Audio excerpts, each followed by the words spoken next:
ఓం సాయిరామ్. బాబా భక్తులందరికీ కూడా నమస్కారం అండి. అందరూ కూడా సుఖంగా సంతోషంగా ఎప్పుడూ కూడా ఆనందంగా ఉండాలి అని చెప్పి ఆ బాబాగారి తరపున నేను కూడా మనస్ఫూర్తిగా కోరుకుంటున్నాను. ఈరోజు బాబాగారు అందించే సందేశం ఏంటి అంటే కనుక, తల్లి ఇది కథ కాదు, కర్మఫలం.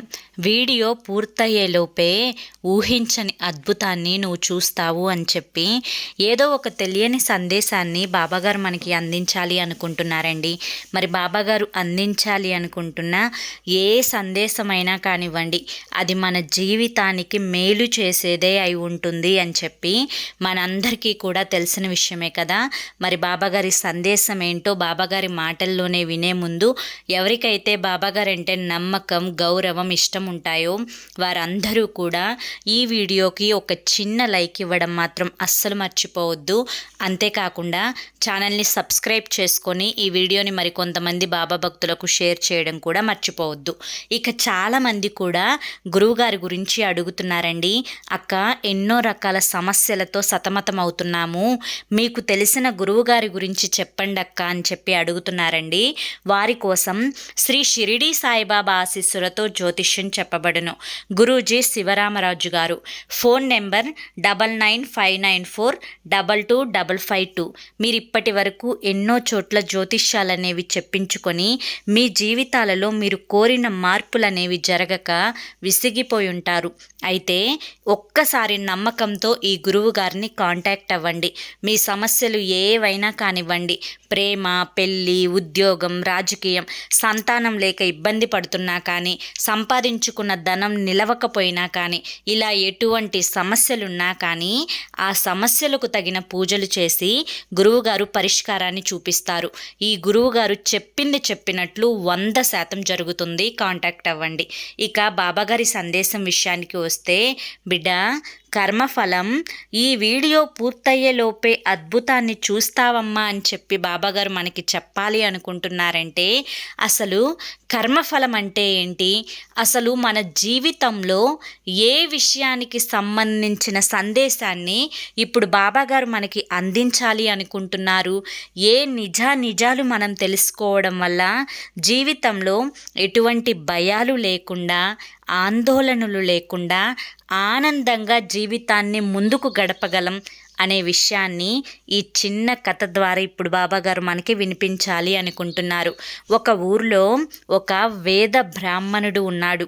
ఆయన ఎన్నో వేదాలను పఠించాడు, ఎన్నో గ్రంథాలను చదివాడు, ఎన్నో ఉపనిషత్తుల సారాంశాలను తెలుసుకున్నాడు. ఆయన చాలా తెలివైనవాడు. అయితే ఒకరోజు ఆయన ప్రాణ స్నేహితుణ్ణి కలవడం కోసం అని చెప్పి పక్క ఊరికి ప్రయాణం అవుతాడు. దురదృష్టం ఏంటి అంటే కనుక, ఆయన ప్రాణ స్నేహితుడికి చెవులు వినపడవు, అంతేకాకుండా నోట మాట కూడా ఆయనకు రాదు. అంటే మూగవాడనమాట. ఎన్నో సంవత్సరాల క్రితం ఆయన ప్రాణ స్నేహితుణ్ణి కలిశాడు.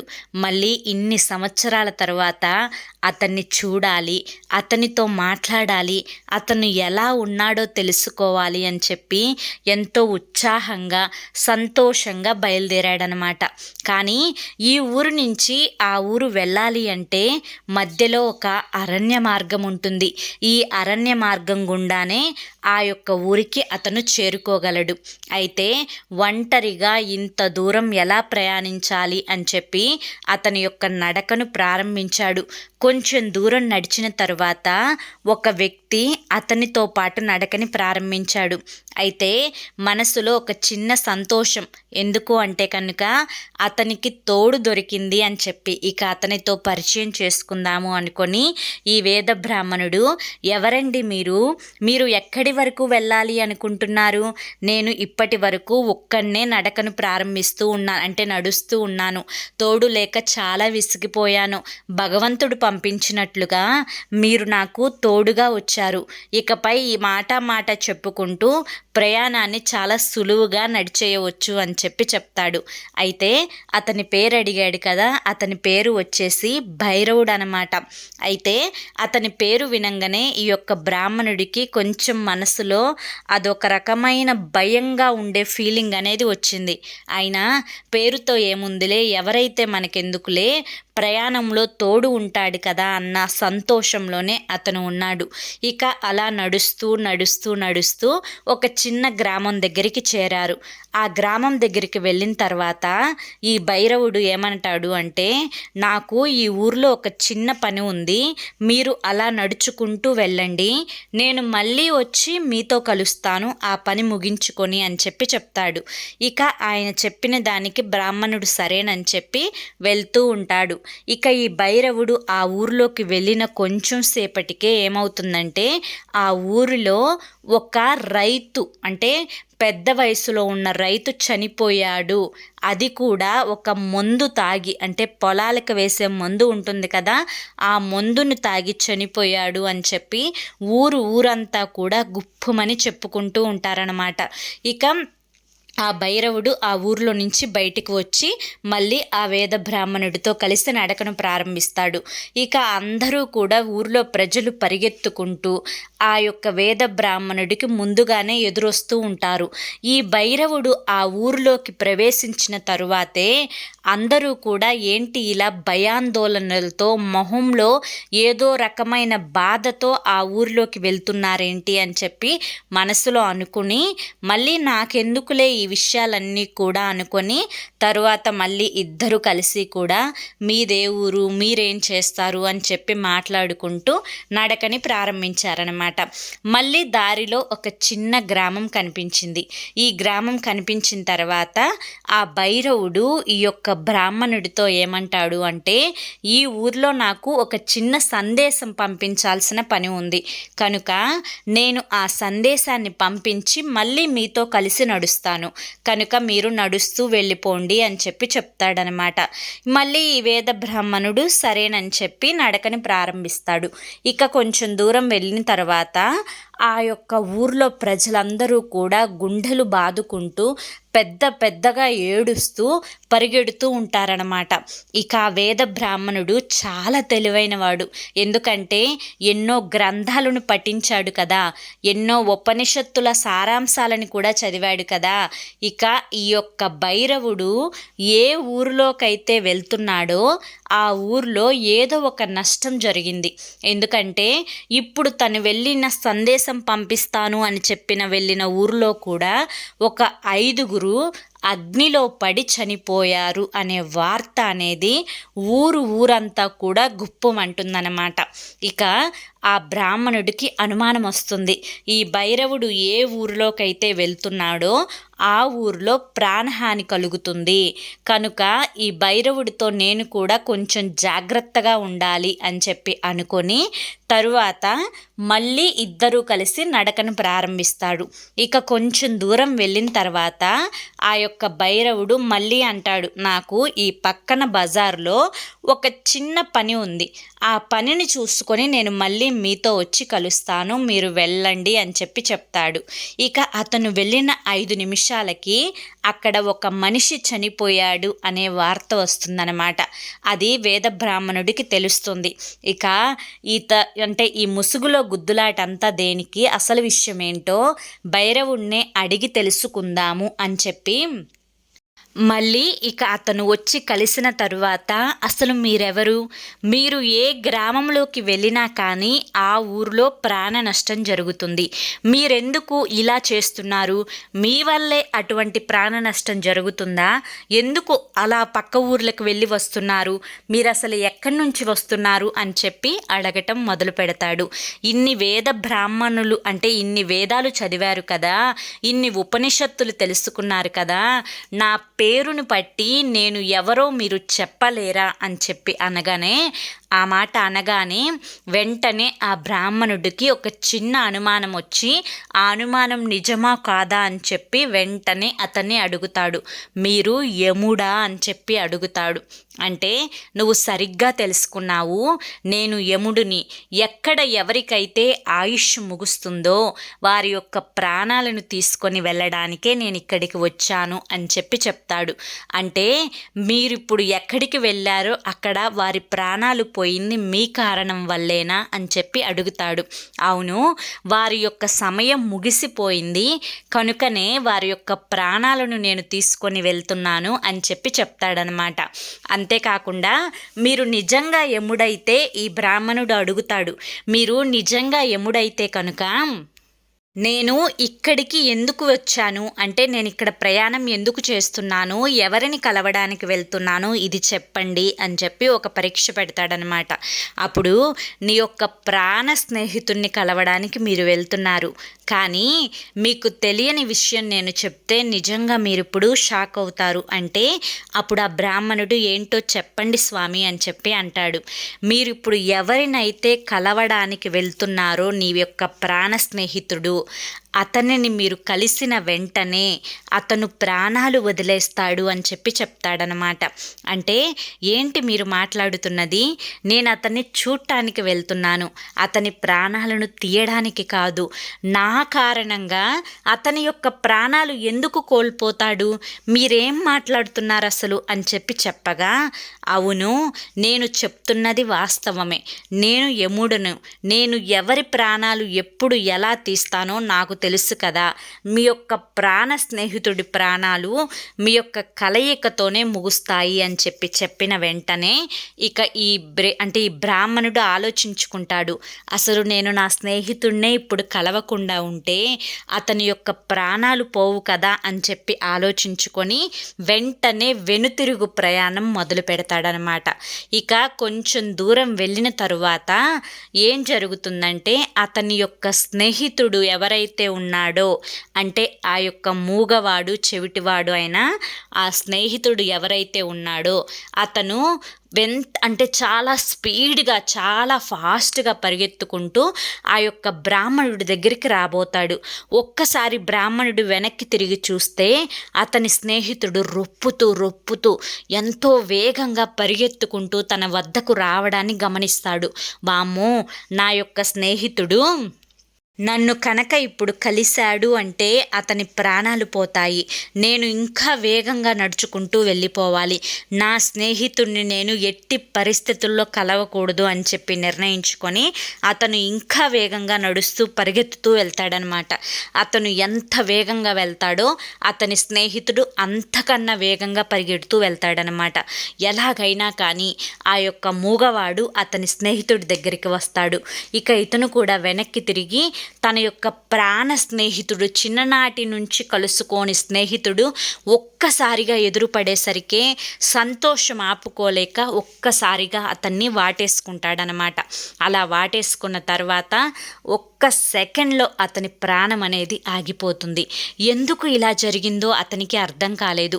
వెంటనే ఆ భైరవుడు అతని దగ్గరికి వచ్చాడంటే ఆ యముడు అతని దగ్గరికి వచ్చాడు. ఏంటి ఆశ్చర్యపోతున్నావా, నేను చెప్పింది నిజమే అయింది చూశావు కదా అని చెప్పి అంటాడు. అవును, మీరు చెప్పింది నిజమే అయింది, కానీ ఇది ఎలా సాధ్యం, అతను నన్ను కలిశాడు అంతే కదా, దానికి అతని ప్రాణాలు పోవడానికి సంబంధం ఏంటి అని చెప్పి అడుగుతాడు. అతని వయసు చాలా పెద్దది, అంతేకాకుండా అతను నడుచుకుంటూ రాకుండా చాలా వేగంగా పరిగెత్తుకుంటూ వచ్చాడు. దానివల్ల అతని గుండె వేగం అనేది పెరిగి అతను గుండెపోటుతో చనిపోయాడు అని చెప్పిన వెంటనే ఈ యొక్క వేద బ్రాహ్మణుడు అతను నిజంగా కాలయముడేనని చెప్పి ఒక దృఢ సంకల్పం, అంటే ఒక స్ట్రాంగ్గా ఫిక్స్ అయ్యారు అంటారు కదా, అలా అతను ఖచ్చితంగా యముడే అని చెప్పి ఫిక్స్ అవుతాడనమాట. ఇక తన శక్తి కొలది తన స్నేహితుడి యొక్క అంత్యక్రియలు చేసుకొని ఆ ఊరి నుంచి వెనుతిరుగు ప్రయాణం చేస్తూ ఉండగా కాలభైరవుడు మళ్ళీ అతన్ని వచ్చి కలుస్తాడు. అంటే ఆ యముడు మళ్ళీ వచ్చి కలుస్తాడు. కలిసి నీ యొక్క ప్రాణ స్నేహితుడు చనిపోయినందుకు నువ్వు చాలా విచారిస్తున్నావు కదా, అంటే ఎప్పుడు ఎవరి యొక్క రాత ఎలా రాసిపెట్టి ఉంటుందో, ఎవరు భూమి మీద నుంచి ఎప్పుడు వెళ్ళిపోవాలని ఉంటుందో అది ఎప్పుడైనా కానీ తప్పదు కదా అని చెప్పి ఆ బ్రాహ్మణుడు ఆ యొక్క యముడితో అంటాడు.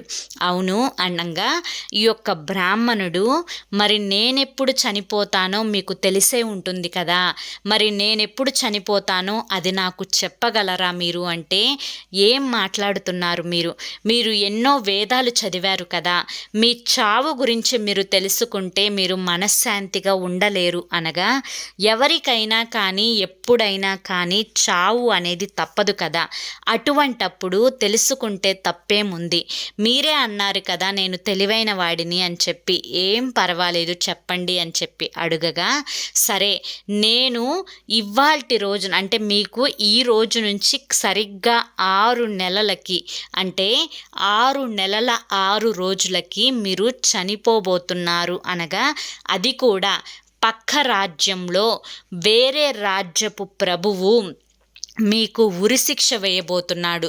ఆ ఉరిశిక్షను కూడా మీరు ఆనందంగా స్వీకరిస్తూ సంతోషంగా చనిపోతారు అని చెప్పగా, నేను పక్క రాజ్యపు యొక్క రాజు చేత ఉరిశిక్ష వేయించుకొని చనిపోతానా అన్న యొక్క మనసు అంటే ఆ యొక్క మాటని మనసులో అనుకొని ఇక భైరవుడితోటి ఏమీ చెప్పలేక, ఎందుకంటే అతను యముడు, అతను ఏది చెప్తే అదే జరుగుతుంది కదా, కనుక ఏమి మాట్లాడకుండా ఇక తనతో ఎటువంటి పని లేదు కాబట్టి, తను వచ్చిన పని కూడా ముగిసిపోయింది కాబట్టి వెనుతిరిగి ప్రయాణం చేస్తూ తన యొక్క ఆ వేదాలను, ఆ యొక్క ఉపనిషత్తులను వీటన్నింటినీ కూడా చదివి ఉన్నాడు కదా, ఎలాగైనా కానీ ఏదో ఒక పూజ చేసి తన యొక్క ప్రాణాలని కాపాడుకుందామని చెప్పి అనుకొని ఆ యొక్క రాజ్యపు ప్రభు ఎవరైతే ఉన్నాడో, ఇప్పుడు ఈ బ్రాహ్మణుడు నివసించే యొక్క రాజ్యపు ప్రభు దగ్గరికి వెళ్ళి ఆయన దగ్గర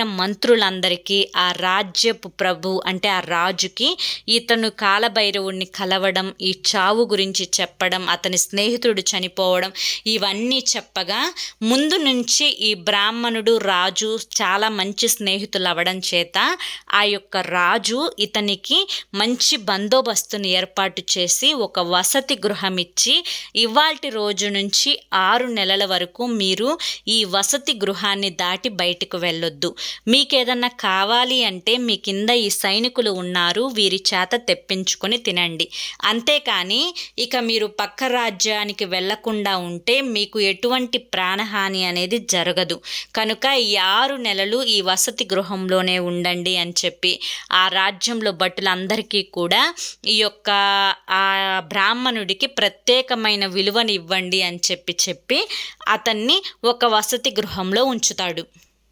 అలా ఇంకా ఆ వసతి గృహంలోనే ఒక 6 నెలలు అనేది గడిచిపోతుంది. ఇక ఆ బ్రాహ్మణుడికి ఆ యముడు చెప్పిన రోజు అనేది రానే వచ్చింది. ఆ భయంతో నేను ఈరోజు ఎలాగైనా కానీ పెందలాడే నిద్రపోవాలి అని చెప్పి చక్కగా భోజనం చేసి పెందలాడే నిద్రపోతాడనమాట. ఎందుకంటే ఇక నేను నిద్రపోయాను అంటే, నేను ఇక ఈ ఒక్క రాత్రి నేను తప్పించుకున్నాను అంటే కనుక ఖచ్చితంగా ఇక ఆ యముడు చెప్పిన రోజు ఏదైతే ఉందో అది పూర్తయిపోతుంది, నా చావు కూడా తప్పుతుంది అని చెప్పి నిర్ణయించుకొని ఇక చక్కగా వెంటనే నిద్రపోతాడనమాట. అతనికి తెలియని విషయం ఏంటి అంటే, ఆ బ్రాహ్మణుడికి నిద్రలో నడిచే జబ్బు అనేది ఉంది. అది అతనికి కూడా తెలియదు. అది అతనికి కూడా తెలియకపోవడం వల్ల అది ఆ రాజ్యపు రాజుకు కూడా తెలియదు. ఇక అతను సరిగ్గా అర్ధరాత్రి సమయంలో ఏం చేస్తాడు అంటే, నిద్రలో నుంచి లేచి ఆ రాజ్యం నుంచి ఆ యొక్క గుర్రాల శాలకు వెళ్తాడు. అక్కడ బాగా వేగంగా పరిగెత్తే గుర్రాన్ని ఎక్కుతాడు. గుర్రాన్ని ఎక్కి అతను అంతే స్పీడ్గా అంటే అంతే వేగంగా ఆ పక్క రాజ్యపు రాజు దగ్గరికి వెళ్తాడు. పక్క రాజ్యంలోకి వెళ్ళిపోతాడు. ఆ నిద్రలోనే తెలియకుండా వెళ్ళిపోతాడు. అలా వెళ్ళిన తరువాత అక్కడ ఉన్న వాళ్ళు కూడా అర్ధరాత్రి సమయం అవడం చేత అందరూ కూడా నిద్రపోతూ ఉంటారు. అతన్ని ఎవ్వరూ కూడా అడ్డుగించరు. అతడు ఆ గుర్రాన్ని దిగి స్వయంగా నేరుగా ఆ పక్క రాజ్యంలో ఉండే రాజు గదికే వెళ్ళిపోతాడు. అక్కడ భార్యాభర్తలు ఇద్దరు అంటే మహారాజు మహారాణి ఇద్దరూ కూడా నిద్రపోతూ కనిపిస్తారు.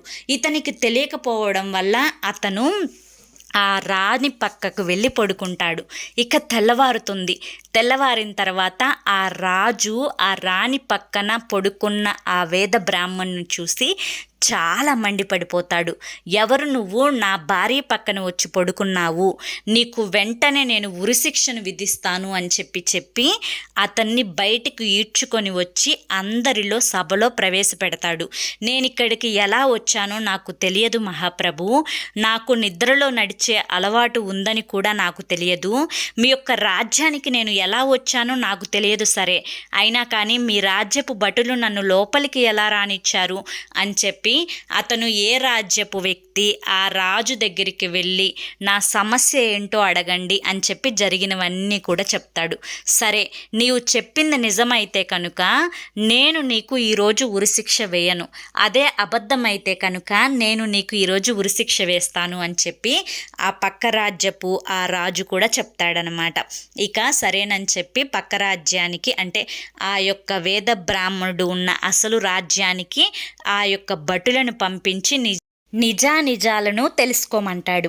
అప్పుడు అతను చెప్పిందంతా కూడా నిజమేనని చెప్పి ఆ భటులు వచ్చి పక్క రాజ్యపు ఆ మహారాజుకి చెప్తాడు.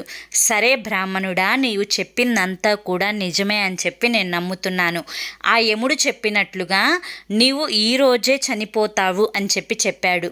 కానీ నేను ఏదైతే శిక్ష నీకు విధించానో ఆ శిక్షను నేను ఖచ్చితంగా అమలు చేయాలి. ఎందుకంటే నా రాజ్యంలో ప్రజలందరూ కూడా రాజు ఒక మాట ఇప్పుడు మరొక మాట తర్వాత చెప్తాడు అనే మాట రాకూడదు. కనుక నీ యొక్క ప్రాణాలను నేను కాపాడతాను, ఆ శిక్షను నేను విధిస్తాను అని చెప్పి ఆ యొక్క భటులకు ఏమని చెప్తాడు అంటే, ఒక పచ్చి తాడును తీసుకురండి, పచ్చి ఉరితాడును, బలహీనంగా ఉన్న ఉరితాడును తీసుకురండి. అది ఇతను మెడకు వేసి ఉరివేసిన వెంటనే అతన్ని అది బంధించకుండా తెగిపోతుంది. అప్పుడు నేను వేసిన శిక్ష అమలైనట్లుగా ఉంటుంది, అతని ప్రాణాలు కూడా కాపాడిన వాళ్ళం అవుతాము అని చెప్పగా ఆ భటులు వెళ్ళి పచ్చి తాడును, బలహీనమైన తాడును తీసుకొస్తాడు. ఈ బ్రాహ్మణుడు కూడా చాలా సంతోషపడతాడు. ఎందుకంటే ఆ రాజ్యపు ప్రభువు కూడా అతన్ని అర్థం చేసుకున్నాడు, అతని ప్రాణం తీయకుండా కాపాడబోతున్నాడు అని చెప్పి తెలుసుకొని చాలా సంతోషంగా ఆ యొక్క ఊరి దగ్గరికి వెళ్ళి నుంచుంటాడు. ఇక ఆ పచ్చి తాడున అతని మెడకి ఉరి వేయంగానే ఆ పచ్చి తాడు చేసే పని అది చేసి తెగిపోతుందంటే ఆ బ్రాహ్మణ్ణి చంపేసి అది తెగిపోతుందన్నమాట. అంటే ఆ యముడు ఏదైతే చెప్పాడో అది నిజమవుతుంది. అప్పుడు అందరూ కూడా ఆశ్చర్యపోతారనమాట. అంటే విధి రాతని తప్పించుకోవడం అనేది ఎవరి తరం కాదు అని చెప్పి ఆ యొక్క రాజ్యపు రాజులు కూడా తెలుసుకుంటారు. దీని ద్వారా అంటే ముఖ్యంగా ఈ కథ ద్వారా మనం తెలుసుకోవాల్సింది ఏంటి అంటే, బాబాగారు మనకి చెప్పాలి అనుకుంటుంది ఏంటి అంటే, బిడ్డ ఈ కథ విన్నంత మాత్రాన నీ మనసులో ఎటువంటి భయాలు నువ్వు పెట్టుకోవాల్సిన అవసరం లేదు. ఎందుకంటే నీది 100 ఏళ్ల ఆయుష్ తల్లి. నేనే ఈ మాట చెప్తున్నాను అంటే నువ్వు చాలా ధైర్యంగా ఉండవచ్చు. ఇక కర్మ ఫలం ఏదైతే ఉంటుందో అంటే ఎవరు చేసిన కర్మకు వారు అనుభవించాలి అనేది నువ్వు వినే ఉంటావు కదా. అది ఏదైతే ఉంటుందో అది నువ్వు మంచి చేస్తే నీకు మంచే ఎదురవుతుంది, నువ్వు చెడు చేస్తే నీకు చెడే జరుగుతుంది. కనుక కర్మానుసారంగా జరిగేది ఏదైనా కానీ తప్పకుండా నీకు నచ్చకపోయినా కానీ దాన్ని స్వీకరించాల్సిందే అనే నిజం తెలుసుకోవాలి. కనుక ఎప్పుడూ కూడా మంచి కర్మలే చేస్తూ ఆనందంగా ఉండు. నీ యొక్క మనస్తత్వాన్ని బట్టి నీది చాలా మంచి మనసు, ఎటువంటి కల్మషం లేని మనసు. నలుగురికి నువ్వు మంచి చేయాలి అనుకున్నా నీకు మాత్రం చెడే ఎదురవుతుంది అని చెప్పి ప్రతి నిమిషం కూడా బాధపడుతూ ఆందోళన చెందుతూ ఉన్నావు. అది కూడా నాకు తెలుసు. కనుక ఇకపై నువ్వు తెలుసుకోవాల్సిన ముఖ్యమైన విషయం ఏంటి అంటే, నీవు మాత్రమే ఏదైనా చేసుకోవాలి, చూసుకోవాలి, తెలుసుకోవాలి. నీ స్వార్థం గురించి మాత్రమే నువ్వు ఆలోచించుకోవాలి. ఎవరైతే నిన్ను ఎక్కిరిస్తూ ఎగతాళి చేస్తూ నిన్ను చులకనగా చూస్తున్నారో వారి గురించి నువ్వు ఎటువంటి ఆలోచనలు చేయాల్సిన అవసరమే లేదు అని గమనించుకో. కనుక నీ యొక్క మంచి కర్మల వల్ల నీకు శుభ ఫలితాలనేవి రాబోతున్నాయి. నువ్వు ఎదురు చూస్తున్న ఆసక్తికరమైన విషయాలు అనేవి నీ జీవితంలో జరగబోతున్నాయి. వాటిని నువ్వు స్వీకరించడానికి ఆనందంగా ఉండాలి, ఆరోగ్యంగా ఉండాలి. కనుక ముందుగానే నిన్ను హెచ్చరిస్తున్నాను. దేని గురించి ఆలోచించకుండా ఈ క్షణం నువ్వు ఆనందంగా ఉండే ప్రయత్నం చేస్తే ప్రతి క్షణం కూడా నీ జీవితంలో ఎన్నో ఆనందాలను చూస్తావు అని చెప్పి నేను నీకు హామీ ఇస్తున్నాను అని చెప్పి ఈరోజు బాబాగారు మనకి చాలా చక్కటి సందేశాన్ని అందించారండి. మరి బాబాగారు అందించిన ఈ సందేశం మీ అందరికీ కూడా నచ్చింది అనుకుంటున్నాను. నచ్చింది అనిపిస్తే తప్పకుండా చూసి వెళ్ళే వాళ్ళు ఒక చిన్న లైక్ ఇవ్వడం మాత్రం మర్చిపోవద్దు. అదేవిధంగా ఛానల్ని సబ్స్క్రైబ్ చేసుకోవడం కూడా మర్చిపోవద్దు. మరికొంతమంది బాబా భక్తులకు వీడియోని షేర్ చేయడం కూడా మర్చిపోవద్దు. మరి రేపు మరొక మంచి సందేశంతో తప్పకుండా కలుసుకుందాము. అంతవరకు కూడా బాబా ఆశీస్సులు మీపై ఉండాలి అని చెప్పి మనస్ఫూర్తిగా కోరుకుంటూ సర్వే జనా సుఖినో భవంతు. ఓం సాయిరామ్.